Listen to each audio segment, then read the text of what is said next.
اسلام آباد پمز اسپتال کے اینٹی ریپ کرائسس سیل میں خصوصی ٹریننگ کے بعد عملہ تعینات کر دیا گیا۔ عملے کو جنسی زیادتی جیسی سنگین شکایت کے حامل افراد کی کاؤنسلنگ سمیت جسمانی اور ذہنی صحت کے حوالے سے خصوصی تربیت دی گئی ہے، تاہم یہاں آنے والے افراد کا ڈیٹا سیکرٹ رکھا جاتا ہے۔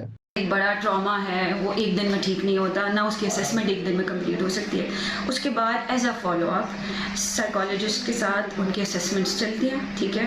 It can take like days, weeks اور months depending upon the victim کی جو مینٹل اسٹیٹ ہے، سائیکولوجیکل اسٹیٹ ہے، اس کے اکارڈنگلی وہ پروسیس چلتا ہے۔ زیادتی کے شکار افراد نفسیاتی مسائل کا شکار ہو کر خودکشی جیسا انتہائی قدم بھی اٹھا لیتے ہیں، اس لیے انہیں خصوصی توجہ کی ضرورت ہوتی ہے۔ بچے کو تسلی دینا یہ گھر سے کیا جاتا ہے، اس کے بعد جب وہ یہاں پہ آتے ہیں تو وہ کوشش کرتے ہیں ہمارے یہاں کہ یہ چیز زیادہ اچھالی نہ جائے، ٹھیک ہے، اس چیز کا زیادہ لوگوں کو پتہ نہ چلے۔ ان کو بھی ہمیں ساتھ میں ماں باپ کو بھی کاؤنسل کرنا ہوتا ہے۔ بچے سے زیادہ ٹراما ان کے ماں باپ کے لیے یہ ہوتا ہے۔ ماہرین کا کہنا ہے کہ زیادتی کا شکار بچیوں کا 6 سے 72 جبکہ بچوں کا 24 گھنٹوں میں طبی معائنہ کروا لیا جائے تو شواہد کے ساتھ ملزمان کی پہچان اور قانونی کارروائی ممکن ہوتی ہے۔ رضوان یوسف زئی، اسلام آباد۔